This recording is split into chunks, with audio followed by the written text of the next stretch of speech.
नमस्कार आप सभी को, स्वागत है आपका हमारे इस प्लेटफ़ॉर्म पर। हम लोग यूपी स्पेशल यानी उत्तर प्रदेश सामान्य अध्ययन पढ़ रहे थे और इसमें जिला दर्शन के बारे में जान रहे थे, यानी हर एक जिले के बारे में कुछ महत्वपूर्ण तथ्य जो आपकी परीक्षाओं में पूछे जा सकते हैं, इन सभी के बारे में डिस्कस कर रहे थे। बहुत सारे जिलों के बारे में हम लोगों ने डिस्कस कर लिया था। आज मेरठ के बारे में कुछ महत्वपूर्ण तथ्य जानेंगे, ठीक है? इसको शुरू करूँ इससे पहले 2-3 जानकारियाँ आपको दे देता हूँ। इसकी पीडीएफ आपको कहाँ मिलेगी? पीडीएफ आपको हमारे एप्लीकेशन में मिलेगी, तो आप वहाँ से जाके इसको डाउनलोड कर सकते हो। इसके अलावा आपके बैच में लेखपाल का बैच चल रहा है, आपके एप्लीकेशन में लेखपाल का बैच चल रहा है, तो आप अगर इस बैच से जुड़ना चाहते हो, तो PD25 कूपन कोड का इस्तेमाल कर सकते हो। इसके अलावा इसमें साइंस एंड टेक्नोलॉजी को हम लोग मंडे से शुरू करेंगे, हालाँकि कुछ क्लासेस जा चुकी हैं, बीच में कुछ व्यवधान रहा था, तो हम लोग इसकी शुरुआत करेंगे सोमवार से, ठीक है? चलिए शुरुआत करते हैं क्वेश्चन नंबर पहले से, मेरिट से संबंधित ये एमसीक्यूज़ हैं।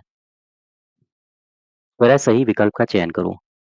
मेरठ शहर खेल सामग्री के सबसे बड़े उत्पादकों में से एक है तथा यहाँ पर संगीत वाद्य यंत्रों का भी उत्पादन होता है। क्या ये सही है कथन? मेरठ के संबंध में कह रहा है कि कौन से कथन सही हैं।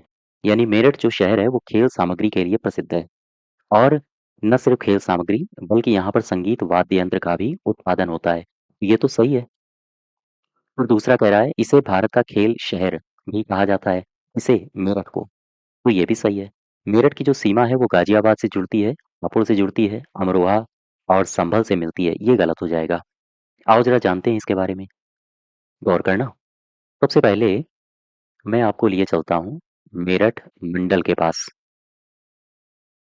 ये जो मेरठ मंडल है, इसमें 6 जिले हैं। याद रखना, भूलना नहीं। 6 जिले कौन-कौन से हैं? तो एक तो मेरठ स्वयं आ जाएगा, दूसरा जिला आ जाएगा बागपत, इसके अलावा तीसरा जिला कौन-सा होगा? ये होगा बुलंदशहर, चौथा जिला कौन-सा होगा? गाज़ियाबाद, गाज़ियाबाद के अलावा 5वां जिला होगा गौतम बुद्ध नगर, और 6th जिला होगा हापुड़। तो ये 6 जिले हैं जो मेरठ मंडल के अंतर्गत आते हैं। क्या आप मुझे बता सकते हो ये जो मेरठ मंडल है, इसका नेतृत्व कौन करता होगा? इसका नेतृत्व करते हैं मेरठ के मंडलायुक्त। मेरठ के मंडलायुक्त इसका नेतृत्व करते हैं, ठीक है? इसके अलावा और कुछ महत्वपूर्ण बातें मेरठ के संबंध में याद रखो। जैसे ये जो क्षेत्र है, ये खेल सामग्री के लिए प्रसिद्ध है। खेल सामग्री के लिए ये प्रसिद्ध है। इसके अलावा और कुछ जानने वाली बातें हैं? हाँ, बिल्कुल। दरअसल जब आप मेरठ की ऑफ़िशियल साइट में जाओगे, तो वहाँ पर जालंधर के बारे में कहा गया है कि जालंधर जो क्षेत्र है, ये सबसे बड़ा खेल सामान उत्पादक क्षेत्र है। इसके बाद जो दूसरा बड़ा क्षेत्र है, वो मेरठ है। मेरठ को बताया गया है कि ये दूसरा स्थान रखता है खेल के सामान के उत्पादन में। यहाँ के कुछ प्रमुख क्षेत्र हैं, कुछ प्रमुख उद्योग क्षेत्र हैं, जैसे सबसे बड़ा जो उद्योग क्षेत्र है जालंधर को बताया गया है। इसके अलावा यहाँ के जो कुछ अन्य आर्थिक क्षेत्र हैं, उनमें खेल सामग्री क्षेत्र यहाँ की आर्थिक गतिविधि चलाता है। इसके अलावा यहाँ पर संगीत वाद्य यंत्र, उनका भी उत्पादन होता है। ठीक है? यहाँ तक बात समझ पा रहे हो? हम आपको मेरठ मेरठ में यानी मेरठ को स्पर्श करने वाले कुछ आस-पास के जिलों के बारे में बताते हैं। सबसे जो ऊपर है, वो है मुज़फ्फरनगर। मुज़फ्फरनगर, हालाँकि आप यूपी स्पेशल बैच में मैप ज़रूर भरिए जो मैंने आपको भरवाए हुए हैं। इसके अलावा इस क्षेत्र में जब आप आओगे पूर्वी दिशा में, तो यहाँ पर बिजनौर स्पर्श करता है और जैसे-जैसे आप दक्षिण की तरफ बढ़ोगे, तो एक क्षेत्र है अमरोहा, ये भी स्पर्श करता है और दक्षिण में आओगे, तो हापुड़ स्पर्श करता है इसे। इसके अलावा जब आप पश्चिम की तरफ बढ़ना शुरू करोगे, तो गाज़ियाबाद के अलावा और पश्चिम की तरफ जाओगे, तो बागपत, ये क्षेत्र मेरठ को स्पर्श कर रहे हैं। वापस आ जाओ, तीसरा गलत हो जाएगा यानी 1 और 2 सही होगा, ठीक है? और आगे बढ़ें, क्वेश्चन नंबर दूसरे में आ जाओ। सेकंड कह रहा है कि मेरठ के संबंध में सही विकल्प का चयन करो। मेरठ गंगा यमुना दोआब के मध्य पश्चिमी उत्तर प्रदेश का एक व्यस्त व्यापारी केंद्र है। हाँ, बिल्कुल ठीक है। मेरठ का जो प्रारंभिक नाम है माया राष्ट्र या माया का देश था, ये भी ठीक है। महाभारत में कौरवों की राजधानी हस्तिनापुर थी, जो कि वर्तमान मेरठ जिले में है। ये भी सही है। ई पार्ट इसका सही होगा। ठीक है। मेरठ के बारे में यहाँ पर कुछ पर्यटक स्थल हैं। पर्यटन स्थल हैं कहाँ पर? मेरठ में। इन पर्यटन स्थलों के बारे में आओ जरा डिस्कस कर लें। सबसे पहले कुछ पर्यटक स्थल यहाँ पर याद रखो। यहाँ पर है शहीद स्मारक। यहाँ पर है शहीद स्मारक। इसके अलावा यहाँ पर है एक क्षेत्र है हस्तिनापुर। हस्तिनापुर का ये जैन मंदिर, ठीक, यहाँ पर है। इसके अलावा आपने एक मंदिर का नाम सुना होगा, औघर नाथ मंदिर। औघर नाथ मंदिर यहीं पर है।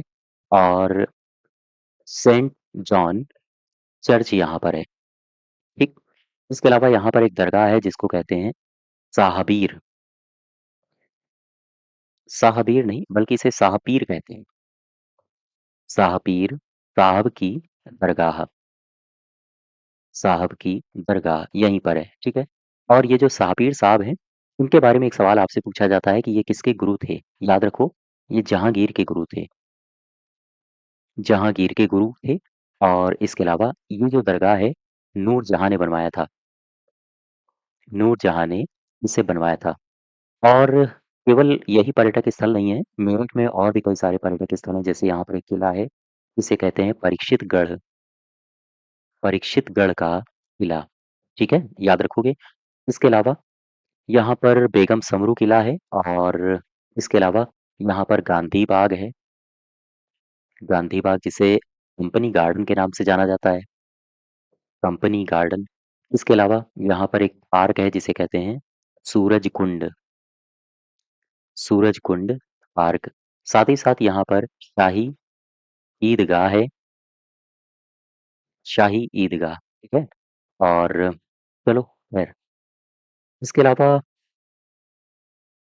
यहाँ पर आओ, मैं इसके नामकरण के बारे में 2-3 बातें बताता हूँ। मेरठ। मेरठ के बारे में ये याद रखो, इसे मय राष्ट्र भी कहा जाता था प्राचीन काल में। इसे न सिर्फ मय राष्ट्र बल्कि इसे मैदांत का खेड़ा भी कहा जाता था, ठीक है। या इसे मय का प्रदेश भी कहा जाता था, ठीक। और जो मेरठ का क्षेत्र है, प्रारंभिक नाम इसका मेरुपुर भी था। मेरुपुर। और ये जैन तीर्थ का एक बड़ा क्षेत्र हुआ करता था। जैन तीर्थ का। बात समझ पा रहे हो? लेकिन मेरठ के बारे में एक बात और याद रखो। एक चीनी यात्री था जिसका नाम था वेन सांग। कहते हैं कि वेन सांग ये 7वीं शताब्दी में जब भारत आया, 7वीं शताब्दी में ये भारत आया, तो ये मेरठ भी आया था। और मेरठ का इसने एक नामकरण भी किया था। इसने मेरठ को एक नाम भी दिया। और ये जो मेरठ को इसने नाम दिया था, इसे कहा गया माए लूचा।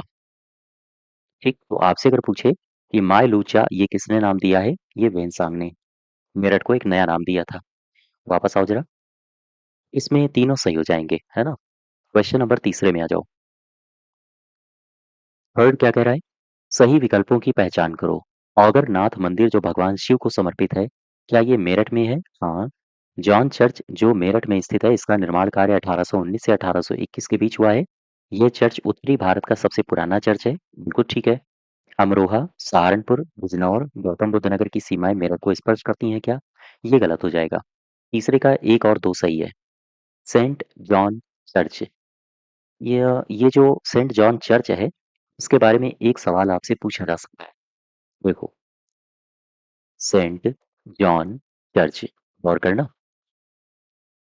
एक बात याद रखो कि इसका जो डिजाइन है, ये डिजाइन बनाया किसने? ये सवाल आपसे पूछा जाता है। याद रखो, उन साहब का नाम है कैप्टन जॉर्ज हिचिंसन। कैप्टन जॉर्ज हिचिंसन साहब ने इसका डिजाइन तैयार किया था। ठीक। तो एक और दो सही होगा, डी पार्ट। और आगे बढ़े। Question number 4। इसमें कह रहा है कि मेरठ के संबंध में एक विकल्प दिए हैं, बताओ कि इनमें से कौन से विकल्प सही हैं। गांधी पार्क जिसे लोग कंपनी गार्डन कहते हैं, मेरठ छावनी बोर्ड, गांधी बाग का रख रखाव करता है? बिल्कुल ठीक है। सूरजकुंड पार्क ये कहाँ पर है? मेरठ में। परीक्षितगढ़ के किले में 1916 में शाह आलम द्वितीय के काल में चांदी के सिक्के मिले थे। ये भी सही है। तीनों सही हो जाएंगे सी पार्ट, है ना? चौथे का सी पार्ट यानी ऑल सही है। अच्छा, यहाँ पर आओ। हाल ही की खबर है, मेरठ में एक स्पोर्ट एज लॉन्च किया गया है। स्पोर्ट एज मेरठ, इसे लॉन्च किया गया है। सवाल आपसे पूछा जा सकता है कि ये कहाँ पर लॉन्च हुआ है? तो मेरठ में। और किसने शुरू किया है? इसे शुरू किया है जयंत चौधरी साहब ने। क्या आप बता सकते हो जयंत चौधरी वर्तमान में कौन है? उनको कौन-सा मंत्रालय दिया गया है? इसके अलावा न सिर्फ स्पोर्ट एज को लॉन्च किया गया है, इससे पहले और भी कई सारी यहाँ पर चीज़ों को शुरू किया गया था, जैसे चौधरी चरण सिंह विश्वविद्यालय में चौधरी चरण सिंह एक विश्वविद्यालय है, ठीक है? ये जो विश्वविद्यालय है चौधरी चरण सिंह, इस विश्वविद्यालय में खेल सामग्री निर्माण के लिए उत्कृष्टता केंद्र की यहाँ पर शुरुआत की गई है। खेल सामग्री निर्माण के लिए उत्कृष्टता केंद्र, इसकी शुरुआत करी गई है। इसके अलावा एक आपने केस सुना होगा, मैंने इतिहास में पढ़ा था, मेरठ षड्यंत्र मेरठ षड्यंत्र केस। ये जो मेरठ षड्यंत्र केस है, 1929 से 1933 के आसपास का ये केस है। इससे कुछ महत्वपूर्ण संबंधित व्यक्ति हैं। ये कौन-कौन से व्यक्ति हैं आपसे पूछा जाता है, जैसे एक है मुज़फ़्फ़र अहमद, ये किस केस से संबंधित हैं? इसी मेरठ षड्यंत्र केस से। इसके अलावा एस.ए. डांगे साहब, साथ ही साथ शौकत उस्मानी, ये भी मेरठ षड्यंत्र केस से संबंधित हैं। इसके अलावा फिलिप स्प्रैट और बेंजामिन ब्रैडली, ये सारे के सारे लोग मेरठ षड्यंत्र केस से संबंधित हैं। वापस आओ ज़रा। तो ये कुछ बातें हैं मेरठ से, आप याद रखो। 4th का हो जाएगा सी पार्ट। नेक्स्ट देखो, मैं आपको लिए चलता हूँ 5th में। 5वें को ध्यान से देखो। कह रहा है कि शाह पीर साहब की दरगाह के विषय में ये कथन दिए गए हैं। इनको पढ़ो और बताइए कि सही कथन कौन से हैं। यह एक मुगल मकबरा है, जो शाह पीर साहब की दरगाह के नाम से मशहूर है। इसे मुगल महारानी नूरजहाँ के द्वारा बनवाया गया था, ये तो सही है। यह हज़रत शाह पीर के सम्मान में बनवाया गया था। स्थानीय जागीरदार थे राजा जी, इन्होंने 1829 में मकबरे के लिए शाहपीर द्वार का भी निर्माण करवाया था, ये भी सही है। शाहपीर मुगल सम्राट अकबर के गुरु थे, ये गलत हो जाएगा। ये जहांगीर के गुरु थे, ठीक है? तीसरा गलत होगा, 1 और 2 यानी ई पार्ट इसका सही हो जाएगा। बात समझ पा रहे हो? आगे बढ़ो जरा, 6th में आ जाओ। क्वेश्चन नंबर 6, वह मेरठ की शाही ईदगाह का निर्माण किसने कराया था? ये कराया था नसीरुद्दीन महमूद ने। याद रखो, ये बंदा इल्तुतमिश का पुत्र था। 6 का हो जाएगा ए पार्ट। 7वें में आओ जरा। सही कथनों की पहचान करो। मेरठ के दिगंबर जैन मंदिर के प्रांगण में 7 भव्य शिखरों वाले 7 वेदी हैं। भव्य शिखरों वाले 7 वेदी हैं, ठीक है? इसकी पहली वेदी को तीखल वाले बाबा की वेदी कहा जाता है, ये भी सही है। परीक्षितगढ़ किले का निर्माण अर्जुन के पोते परीक्षित ने करवाया था और 18वीं शताब्दी में गुर्जर राजा नैन सिंह ने इसका जीर्णोद्धार करवाया था, ये भी ठीक है। तो यहाँ तीनों सही होंगे, 1, 2 और 3 यानी बी पार्ट 7th का, है ना? 7th का बी पार्ट। अच्छा, यहाँ पर और भी बहुत कुछ है, आपके एग्ज़ाम में पूछने लायक सवाल बन सकते हैं।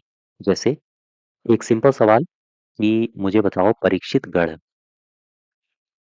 ये जो परीक्षितगढ़ किला है, ये कहाँ है? अपने यूपी के मेरठ में।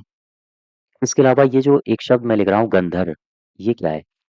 ये वास्तव में एक तालाब हुआ करता था और ये कहते हैं कि उस समय ये जो तालाब है ना, ये गांधारी का स्नान स्थल हुआ करता था, नहाने का स्थान, गंधर। इसके अलावा आपने एक मंदिर का नाम सुना होगा, गोपेश्वर मंदिर। ये जो गोपेश्वर मंदिर है, ये कहाँ पर है? ये यहीं पर है। इसके अलावा एक आश्रम है, नाम है महाराज श्रृंगी ऋषि का आश्रम, श्रृंगी ऋषि का आश्रम, ये कहाँ पर है? यहीं पर है मेरठ में, ठीक है? नवलदेह कूप यहीं पर है, इसके अलावा हस्तिनापुर, हस्तिनापुर ये सारे के सारे पर्यटक स्थल हैं, आप याद रखो इनको, ये पूछे जा सकते हैं आपसे। तो सही उत्तर हो जाएगा बी पार्ट। 7वां हो गया, अब आ जाओ 8वें में। 8वां क्या कह रहा है? नौचंडी मेले की शुरुआत कब हुई? 1672 1672 में। और ये जो मेला है ये हिंदू मुस्लिम एकता का प्रतीक है। हिंदू और मुस्लिम एकता के प्रतीक के रूप में ये होता है और अप्रैल माह में ये लगाया जाता है। ए पार्ट सही हो जाएगा। सरकारी स्वतंत्रता संग्राम संग्रहालय मेरठ की स्थापना कब हुई थी? मेरठ की स्थापना के बारे में याद रखो। यहाँ पर आओ जरा। मेरठ स्वतंत्रता संग्राम संग्रहालय, गौर करना। मेरठ स्वतंत्रता संग्राम संग्रहालय, ये जो मेरठ स्वतंत्रता संग्राम संग्रहालय है, इसका निर्णय यानी ये संग्रहालय बनेगा, इसका निर्णय कब लिया गया? 1995 1996 में इसका निर्णय लिया गया था। इसकी स्थापना कब हुई? इसकी स्थापना होती थी 1997 में। और एक बात मैं मेरठ से संबंधित और बता दूं, मेरठ से ही संबंधित नहीं बल्कि ये पूरे उत्तर प्रदेश से संबंधित है। वर्ष 2022 एक आया था। 2022 में यूपी में रेडियो संस्कृति विभाग के द्वारा शुरू किया गया था और इसका नाम है जय घोष। आपसे पूछा जाए जय घोष क्या है? ये यूपी में रेडियो चैनल की शुरुआत करी गई थी और इसके द्वारा संस्कृति विभाग के द्वारा संस्कृति विभाग के द्वारा, याद रखो 2022 में इसका उद्घाटन हुआ था। वापस आओ जरा अपने सवाल में। 9th का सही उत्तर हो जाएगा 1997। अब आ जाओ 10th में। 10वां क्या कह रहा है? इसमें कहा गया है गुरु गोविंद सिंह जी के 5 शिष्यों में से जो पंच प्यारे थे उनमें एक थे धर्म सिंह जी। इनकी जन्मस्थली मेरठ में ही है, याद रखो। तो ये जो मेरठ में इनकी जन्मस्थली है, इसके बारे में सवाल पूछा जा सकता है कहाँ? हस्तिनापुर, ठीक, याद रखो। अच्छा, क्षेत्र अगर आपसे पूछे तो बताओगे सैफपुर, ये धर्म सिंह जी की जन्मस्थली रही है। तो ये मेरठ से संबंधित कुछ एमसीक्यूज हैं, याद रखो। सारे के सारे महत्वपूर्ण हैं, आपकी आगामी आने वाली जो भी परीक्षाएं होंगी उनमें आपको सवाल देखने को मिल सकते हैं। ठीक, चलते चलते दो तीन बातें फिर मैं आपसे डिस्कस कर लूँ। अगर आप पीडीएफ डाउनलोड करना चाहते हैं तो आप हमारे एप्लीकेशन में आ सकते हैं। आप टेलीग्राम में भी जा सकते हैं, लिंक आपको डिस्क्रिप्शन बॉक्स में दी गई है। इसके अलावा बैच अगर आप लेखपाल से जुड़ना चाहते हैं तो लेखपाल का बैच भी आपको हमारे एप्लीकेशन में मिल जाएगा। और यहाँ से साइंस एंड टेक की क्लासेस हम लोग मंडे से शुरू करेंगे, तो आप जुड़ सकते हैं। ठीक है, धन्यवाद।